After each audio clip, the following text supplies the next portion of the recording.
right, y'all, we are going to go ahead and get started. Thank you for being here. Today is a racial roadmap day. So as a reminder, this racial roadmap is a sort of a snapshot of your own history or a particular person's own history with race, lifting up moments, key moments or events in his or her life that formed his or her view on race and on their own racial identity. So today we have the Reverend Dr. Steve Haynes, who is professor of religious studies at Rhodes College, and he's also a longtime Idlewild member and Idlewild's theologian in residence. So we're going to hear his story in a few minutes. But before I hand the mic over to him, I am going to start us with Lectio Divina, as we typically do. And first, I'm going to open us in prayer. So please pray with me. Oh God, open us, open our hearts, open our minds to this word, both ancient and new. Open us to the voices of one another, that we might hear what you say to us for the living of these days in this world that you love and that you call us to love. I ask all these things in Christ Jesus' name. Amen. I'm not going to read a passage from Paul's letter to the Romans, chapter 13, verses 11 through 12, and I'm going to pair it with a short quote from Frederick Douglass.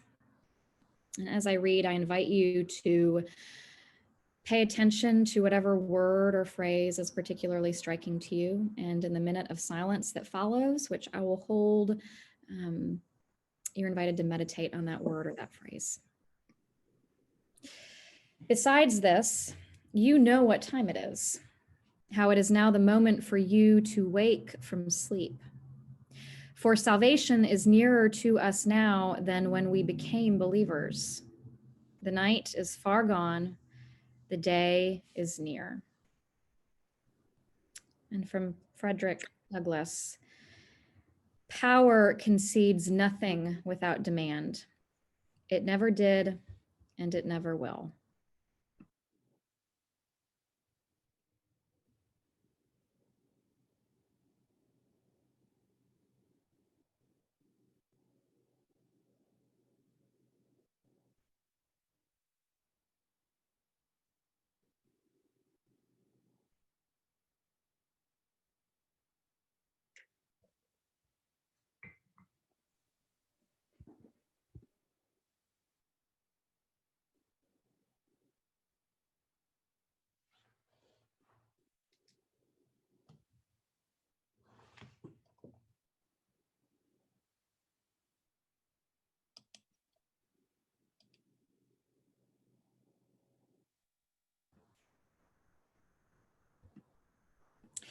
I invite y'all to go over to the chat and without elaborating this time around, share as you feel called that word or that phrase that stuck out to you.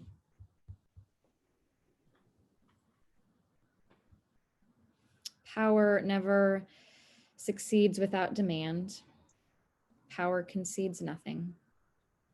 Power concedes nothing. Wake from sleep. Nearer to us now. Wake. What time it is. The day is near.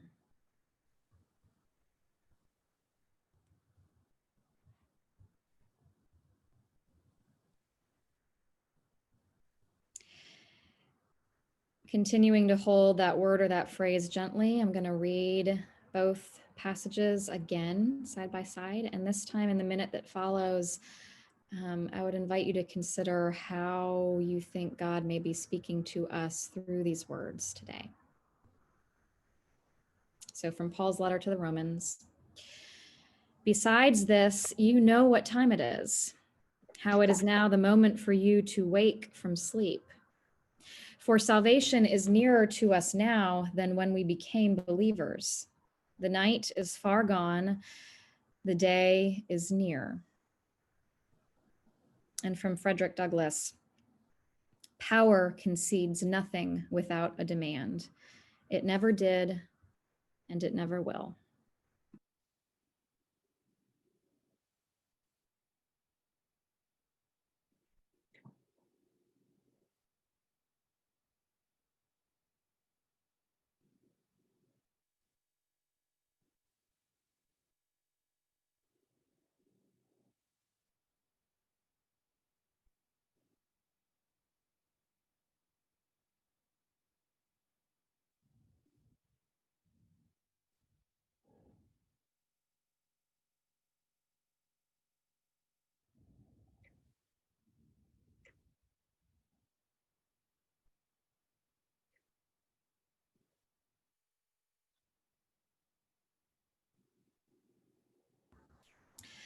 And now, as you feel led, I would invite you to share with us how you think God is speaking through these words today.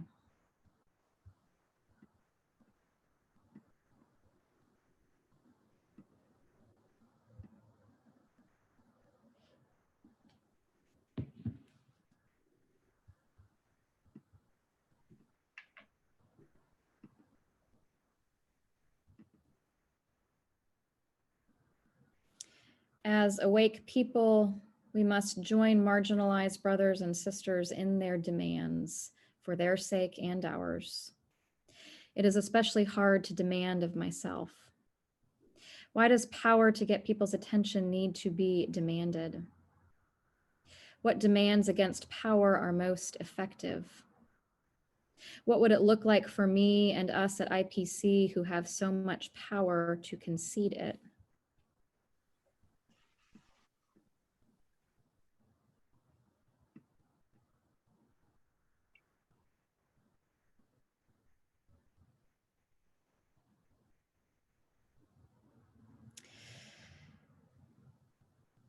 This very day at Idlewild, through Micah, will be demanding change from power. What kind of power do we have? Can we relinquish it without being asked?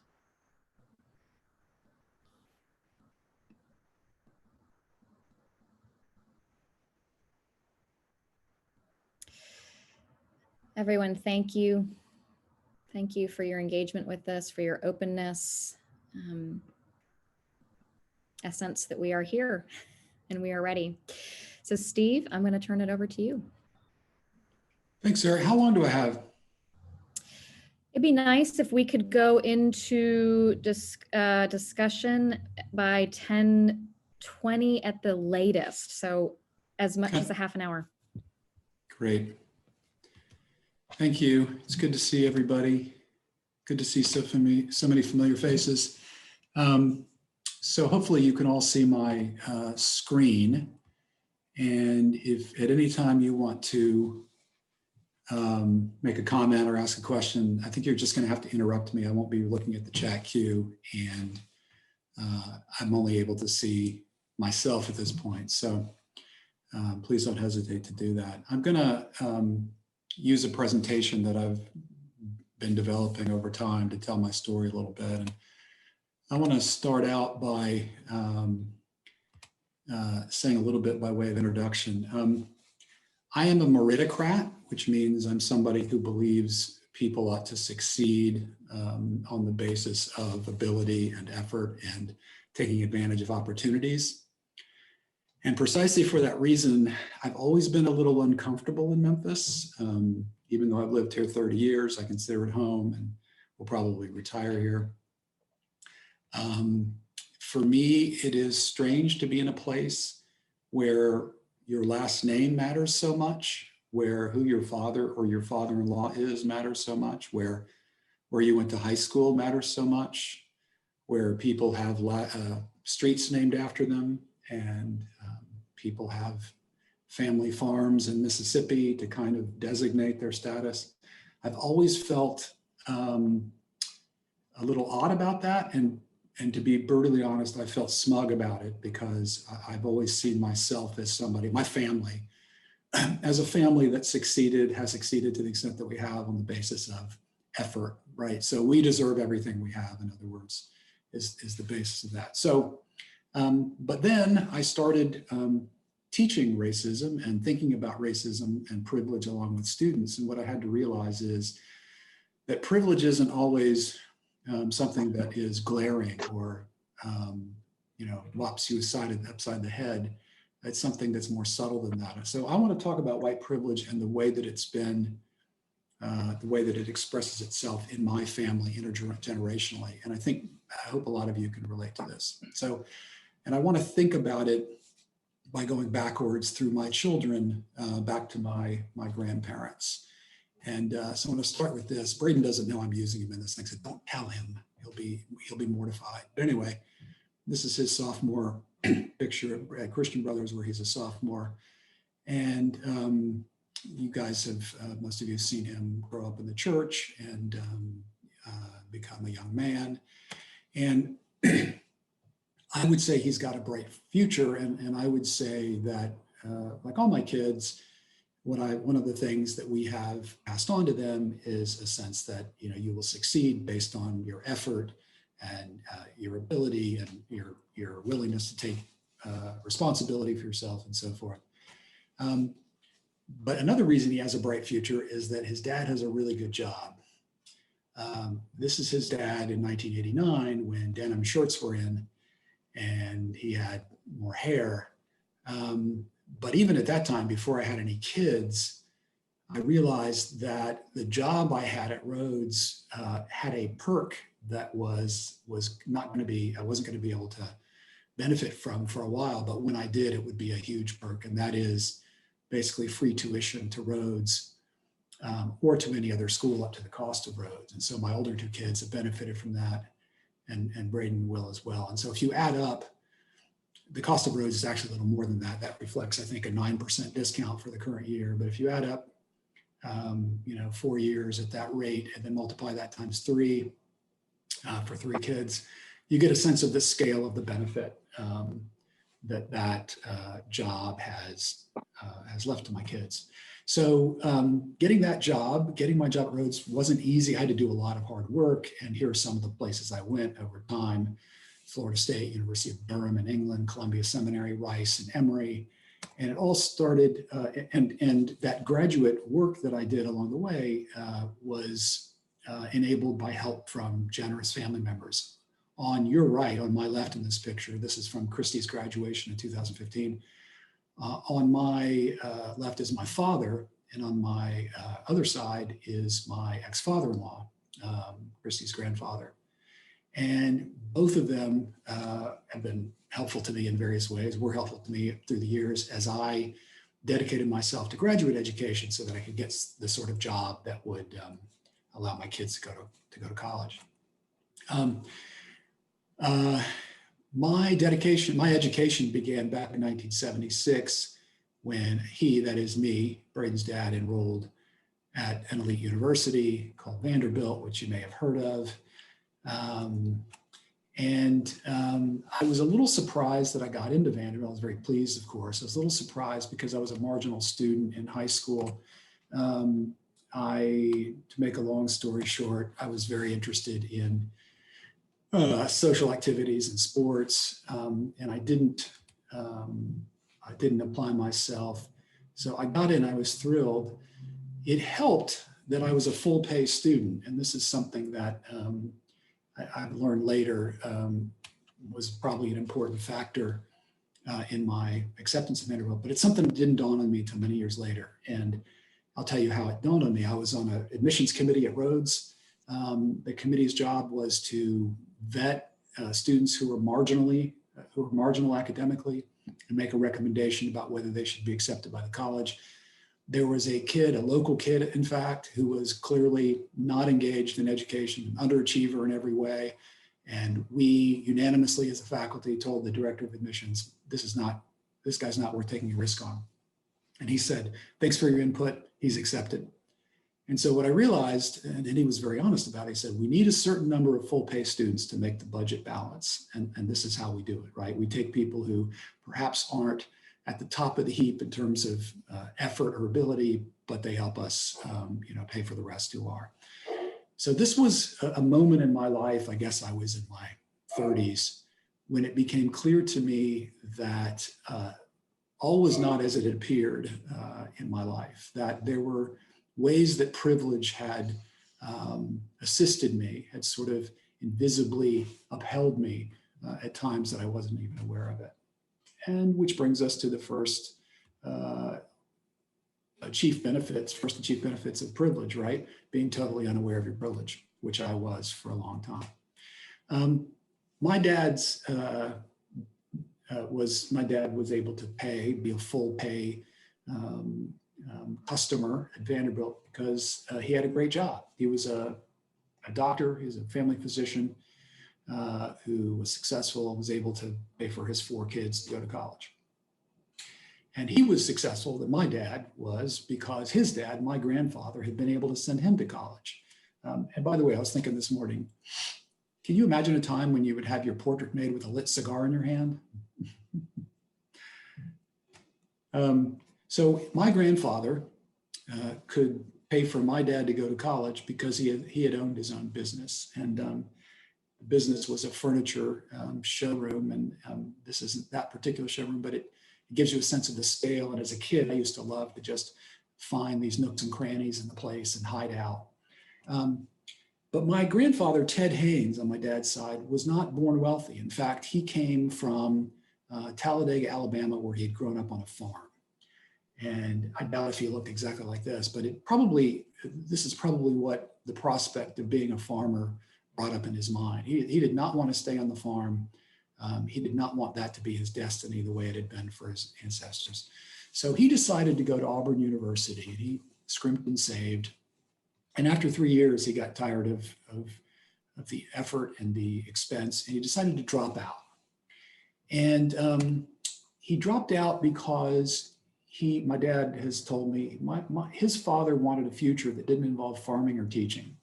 And those are the 2 things that Hayneses did in Alabama. They either were farmers or they got a teaching job in the public school system. He didn't want to do any of those things.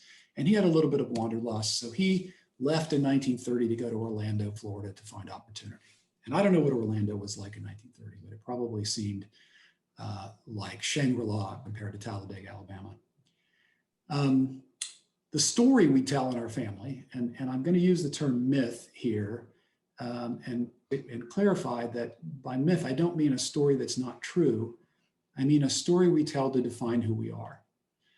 The myth we tell about this episode is that my grandfather, this is during the Depression in 1930, he stood in line with at least 100 other men looking for a job, an entry-level job, and it happened to be as an outside collector for a furniture company in Orlando. There's only one job, and he got it. And the reason he got it, the myth goes, is that he made such a favorable first impression. He was able to convince the interviewer that he was the guy for the job. He would work harder than anybody else. He had the personality for it. And so he got the job. And so the myth is, and certainly it's based in truth, is that he succeeded through hard work. He got a job basically tracking down people who didn't want to pay for their furniture and getting them to pay for it. And then eventually got inside the furniture store, as it were. And the Mather Furniture Company that had hired him in 1930 sent him to manage its store in Cocoa Beach, which is a smaller Florida town, but it was obviously a big step up from being a collector. And eventually my grandfather got together with his brother, Hobart, love the names from the early 20th century. Ted and Hobart got together and started their own furniture company called Haynes Brothers Furniture. And so by the time I came along, my grandfather was a store owner. I didn't know this back history, a business owner. So my grandfather was successful enough to send my dad to college. So that was a big sort of emblem of my grandfather's success, to do something for his child that was not given to him. But my dad was like my grandfather in some ways, kind of what's the word, curious and unwilling to sort of stay doing something that didn't really see the point of. So he dropped out after 3 years, went into the Army. And when he came back to school, his father had made it clear that, he was on his own. So he worked at his fraternity house as a waiter, waiting tables among his brothers to support himself. But my dad's hard work paid off. And because he was a little older than the average student who was looking for a job in 1956, he got a good job with IBM. And I was born when my parents were living in Washington, D.C., and my dad was working for IBM. But my dad, this is sort of a family curse, not really deciding until you're in your 30s what you really want to do. He decided he really wanted to be a doctor. Unfortunately, he had 3 kids at that time, and he had been a business major in college. So, being a doctor, the path wasn't all that clear. One of the things he knew is that he had to go back to college. And this was for him back to the University of Florida. And he had to take all the pre-med courses that he had avoided assiduously while he was an undergraduate. And so basically he took nothing but pre-med courses for a year. And I remember this year because I was 5 years old. It was my kindergarten year. And we lived in what can only be described as a hovel. We lived in a house near campus that was run down. We rented out the garage to a student. And this year was spent waiting anxiously for my dad to hear about whether he would get into medical school. And at age 5, I didn't really grasp what that meant, but I knew that it was a ticket out of the sort of circumstances we were in. So finally, the letter came. We were waiting every day for this important letter. Finally, the letter came that accepted him into medical school. He was going to go to the University of Miami. We were going to be moving. But then the question became, how was he going to pay for it? He'd saved a little bit of money at IBM, but he basically used it to pay for his pre-med schooling. So that's where my father and my grandfather on my mom's side comes in. So my dad and mom asked her father if he would help them with medical school. And my grandfather was able to do that. But I want to tell you a little bit about his background to give you an indication of the family myth on my mom's side. So his name was Clint Ellison, another great early 20th century name. And Clint was born in West Virginia. His family had been in poverty, really included up into and including him. He had been born on a farm near Glenville, West Virginia in 1893. He never really left the farm. He taught in the same one-room schoolhouse where he had been a student growing up. And then his big break came in 1917 when he was 24 years old. He enlisted in the military as a volunteer for World War I. So this was his big chance. And it turns out that my grandfather didn't see he didn't see action, but whoever was in charge of him, whoever was involved in assigning him duties, figured out that he was really good at organizing things. And so he ended up running a munitions factory stateside. And by the time the war was over, just not very long after 1917, he had left home. He was on his own. He had these connections and this experience that he was going to build on. And somehow, we don't know exactly what the connection was, but somehow he ended up at Valparaiso University outside Chicago in northern Indiana. And this is the even more remarkable part. Somehow there were some Army barracks at Valpo's campus that had been used, I guess, to house soldiers or cadets during World War I.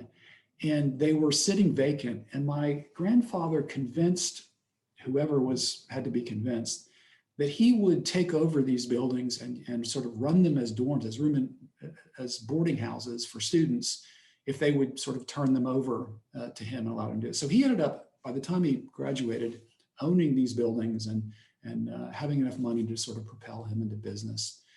And after college, he got involved in banking and real estate, was elected to the Indiana State Senate. And by the time I knew him, lived a very comfortable life and had real estate in Indiana and Florida and so forth.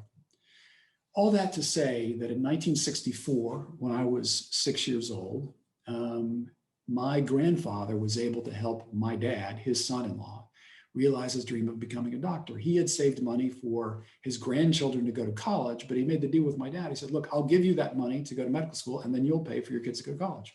Sounded like a reasonable deal. So that's what they did. So there's several lessons from this story. And I would indicate a couple of them this way. I would say being hired based on a favorable first impression, as my grandfather was in 1930, is a pretty strong sign of privilege. Imagine, if you will, an African-American or an Asian-American or a Latino man in that line trying to make the same first impression with whoever was hiring and being able to get that job. It's very difficult to imagine. So in this situation, I'm saying just being white, just having the sort of background that my grandfather had, gave him a big leg up in this case. Also, on the other side of the family, my grandfather, on my mom's side, the fact that he was able to gain skills and connections in the military gave him a big leg up. So I've done some research on World War I, where soldiers were. So African Americans were allowed to enlist in the military in World War I, but they never saw any real action. And they were typically put in Black-only units. Some of them were assigned to the French to fight with the French because the Americans didn't want to fight alongside them. They certainly weren't put in charge of munitions factories.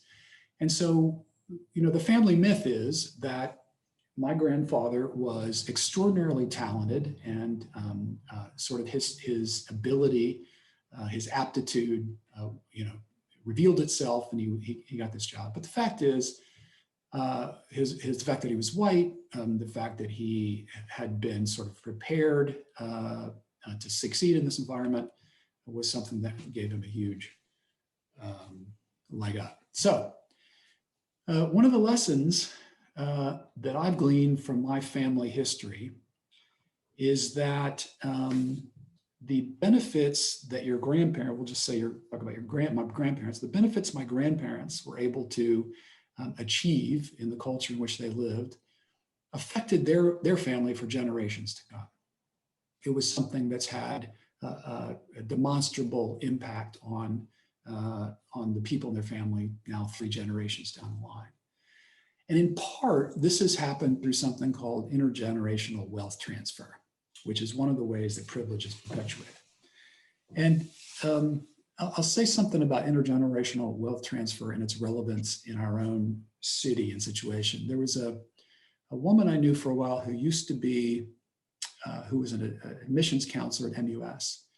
And as I was working on this stuff, I was curious, and I asked her, I said, what percentage of people, how common is it for grandparents to pay for kids to go to private school in Memphis? She said, I can't remember the exact number. It was more than half of tuition, private school tuition that she was familiar with came directly from grandparents, not indirectly, but directly. So you can include, when we're talking about intergenerational wealth transfer, we can include indirect transfer, which would be something else. So for me, and looking at my family, what this means is that recognizing the role of privilege does not mean that people didn't work hard. So just to be clear, because I've gotten some pushback on this in other situations, so I want to be clear. I believe that my grandfathers were hard workers. I'm proud of the way that they took situations into their own hands through their own effort and so forth. Helped make some opportunities for themselves. But that doesn't mean that privilege didn't come into it. And when we tell our family stories, when we perpetuate the family myth, and I can tell you that we do when we have reunions, we read about these patriarchs and so forth. When we tell the story, we don't talk about privilege.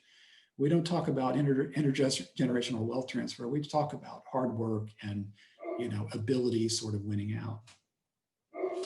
So to acknowledge that privilege is a factor in all this does not mean that hard work is not important. It just means that hard work has a very different effect when the field is not level, right?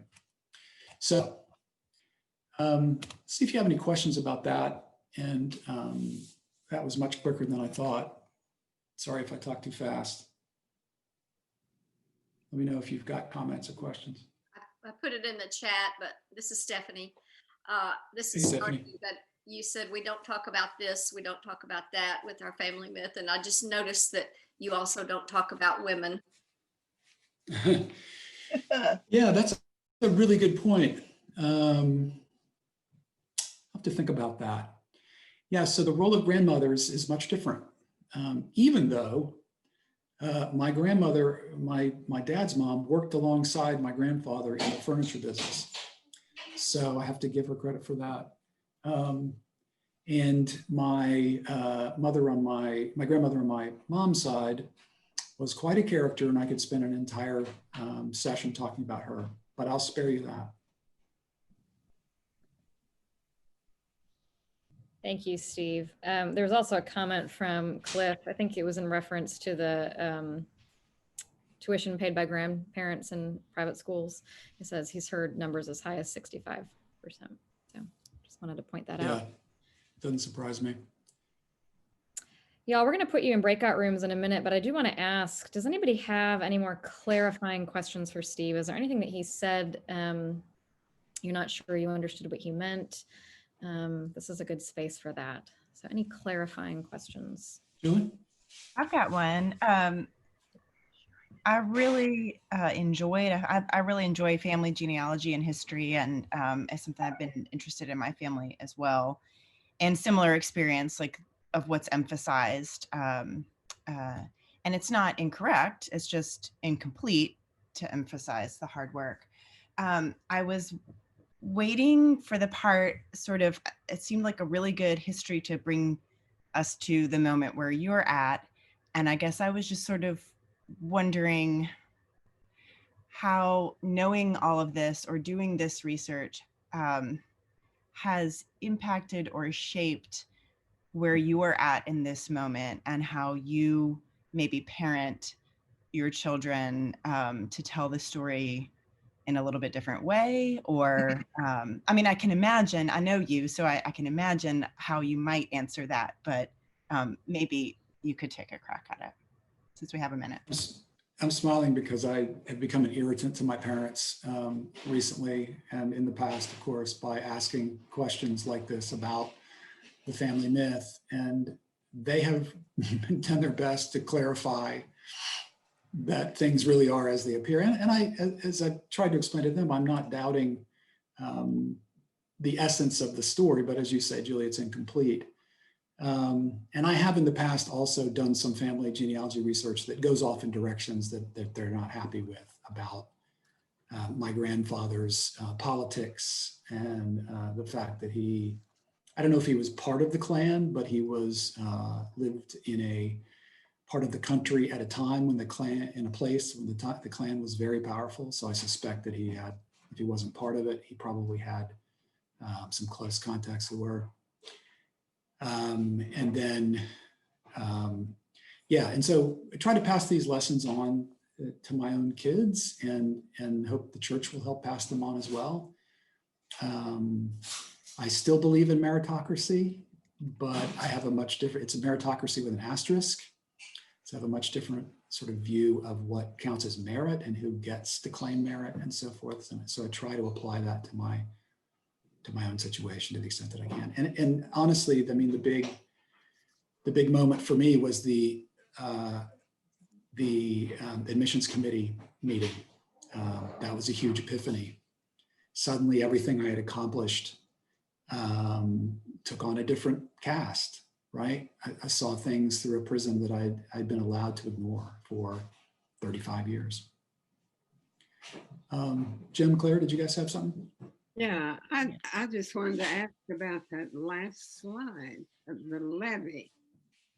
I saw the last picture, the levee and the FedEx truck, and I didn't understand why that was. Oh, it was supposed to indicate a field that is not level. It was actually a soccer field painted on the side of a, as you say, a levee. Hard to imagine playing a game on that surface, but I'd say it's a pretty good indication of what the field feels like for a lot of people.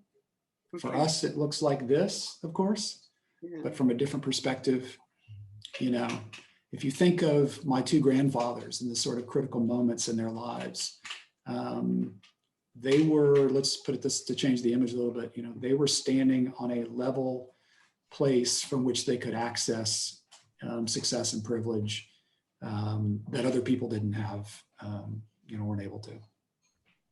Thank you. Cliff? Yeah. Steve? Can you hear me? Yeah, I saw Cliff first and then Okay, Mary, okay. I'll go to you. Perfect. Yeah. I was just going to ask whether this process and thinking about this in your mind diminished your achievement in any way or changed the way you feel about your own success. Not really. For me, it's kind of part of a larger project of humility, of trying to acknowledge the places in my life where my success has been, enabled, bolstered by other people. And so that has to do with my showing a picture of my ex-father-in-law, even though, we're not as close as we used to be for obvious reasons. He was a really important figure in allowing me to follow my dreams. And it is embarrassing to acknowledge, how oblivious I was to the role that family finances play in people's ability to get into a good college. But it's a great way to sort of pass on that message, right? So for those of you who've never considered it, there it is. It slapped me in the face. Mary? Thanks, Steve, for this. There's some parts of this story that that connect with my own family's legacy. So I appreciate that, bringing that to light for me. I've heard you just now, you heard you use the word embarrassed. And then you talked about how this has turned a different cast. My question, thinking about these racial identity charts, is when you're walking into or teaching about or sitting in a discussion group, what feelings have you been able to identify that you are carrying with you that may impact your actions in conversations? I actually thought about this a lot, Mary, and I filled out the template, and I'll just briefly relate the childhood story that came to me, and I think sort of explains a lot of the feelings I have. So when I was 11 or 12, my father was now practicing medicine. We kind of moved up, and we had an African-American housekeeper whom I got to know, and I was really, really fond of, and who liked me and bought me some albums and brought me my first record album, which, in case you're interested, was called Diana Ross Presents the Jackson 5. So this was before the Jackson 5 was even the Jackson 5. We really had we talked about music and had a good thing. My dad's watch had disappeared, and my parents asked / accused our housekeeper of taking it. She was very hurt. She quit. The watch turned up in my dad's top drawer. And I was really, really angry at my parents. And at age 11, I felt anger. I felt sadness. I felt like I'll never be able to find her and apologize. Her opinion of white people will never change. Frustration. So those are some feelings that I think I've carried since that and other episodes. And also I have a strong desire to sort of make things right. And I think that may have been where that started, even though I wasn't able to make it right there. I've wanted in small ways to sort of atone for that, make amends for that. And not just my parents. My parents probably did what a lot of us would have done. And I don't know that it was an explicitly racist thing on their part. They were just sort of acting out a script, but it had a real impact on humans that was very difficult for me to understand at age 11. I think I see that Betsy Hood had her hand raised in Yeah. the feature here. Betsy? Yeah, hey Steve. I was interested in your slide that said that had merit equals IQ plus effort. But when you were speaking, you added a third term, which was opportunity. And why don't you Yeah. have that on your slide? I couldn't find a slide with that on it. Oh, I thought you made it. No. I don't make Okay. slides. I don't know how to do that. Oh, okay. No, Because you to know, me, you that's go. the biggest variable. That's the privilege variable, right? Is opportunity. Yeah, it cuts both ways because opportunity can be seen as in terms of, do you take advantage of the opportunities presented to you, or do you have opportunities? So, Well, it's a both and then, right? yeah. So if you just emphasize that you took advantage of the opportunity, you don't think about how many people had the opportunity or why you were Right. able to take advantage, right? So Yeah. if I were to do my own slide, Betsy, that would be on there. Okay, thanks. Steve, thank you for what you've modeled for us here today. I certainly, as you were telling your story, I found myself, I found memories of my own family's canon sort of surfacing. And what I'm hearing here is that others have had a similar experience. So thank you. I do want to make sure that we have enough time to put you all in some smaller discussion groups today. So we're going to go ahead and do that. The questions are similar to other days. The first is, what feelings surfaced during Steve's presentation, and claiming and owning the fact that feelings are informative. How are those feelings going to inform you as you move forward from this place? And then the second is, how does Steve's story bump up against your own? Okay. I'm not going to be here when y'all come back from discussion, but Elizabeth's going to close you, and I will not say anything more and let her do that. But you're going to go ahead and get an invitation to go into breakout rooms. Right. Yeah.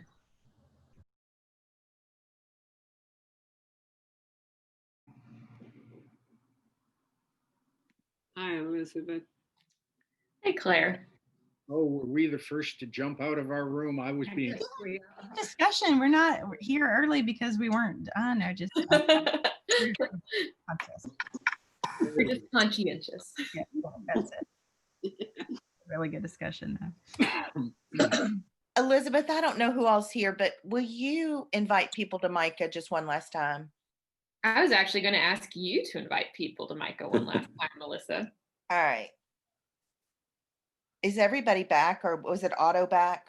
Yeah, I think everyone's back, or the 60 seconds are up.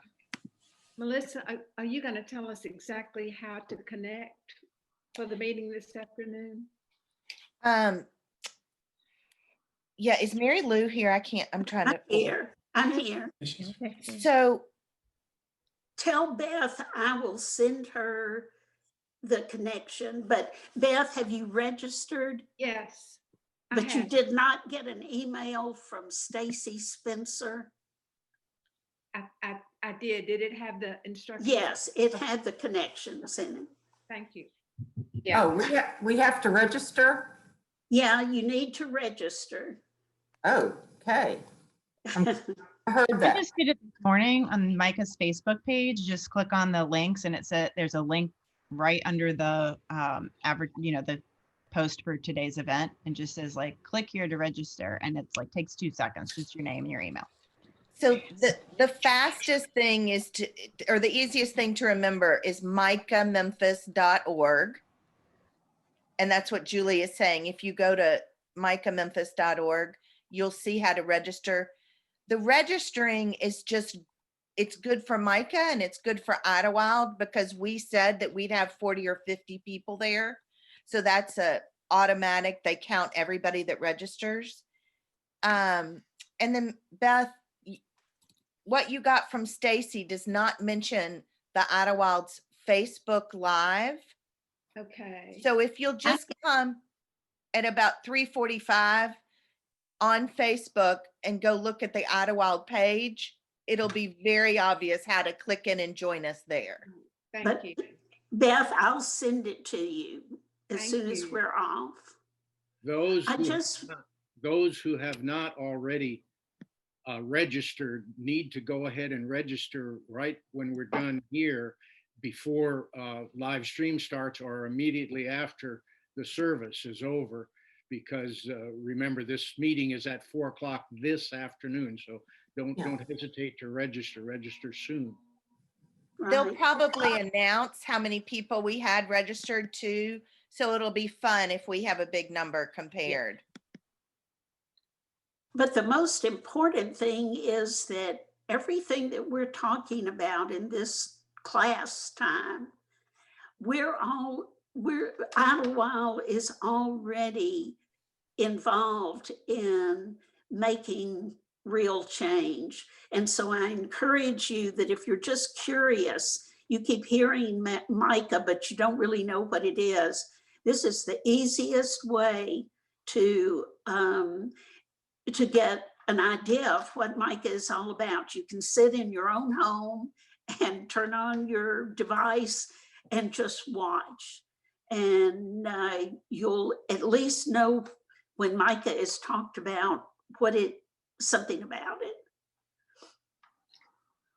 Mary Lou and Melissa, thank you both for announcing this and giving instructions. I really appreciate that. Mary McIntosh, Sarah wanted me to turn it to you briefly, I think, to clarify anything about racial roadmaps. Does that sound familiar to you? No? It sounds familiar enough. Okay. Steve, again, thank you very much for your story. It's for me personally has really, there's just a continual opening of doors and windows for me in this journey, and that was another one today for me. For those of you that are wanting to share with us, we are asking if you to consider doing that racial identity chart that Steve mentioned he'd spent some time on, because one of the things that we're trying to have a different approach here is, let's identify feelings. There it is, there's Steve's. Because at least in my experience and in other people I've talked to of all races, Black and white, in the conversations I've had so far, this identifying of feelings has offered another avenue into being able to work side by side, being able to name and identify feelings that maybe we can unpack and understand a little bit more about why we have these feelings, and acknowledge that when we're in these situations talking about race, some of these feelings, and some of them aren't helpful to working side by side, come up, and then having some compassion for it. So thank you, Steve, for putting yours on the screen for us. So we're encouraging you to much as possible to have that as part of your process and to share it. Thank you, Mary. I know we're a little over time, so I'm going to close us in prayer. Since our class is called Looking Inward, Moving Forward, I'm going to read you a prayer for new ways that comes to us from the Iona community. So let us pray.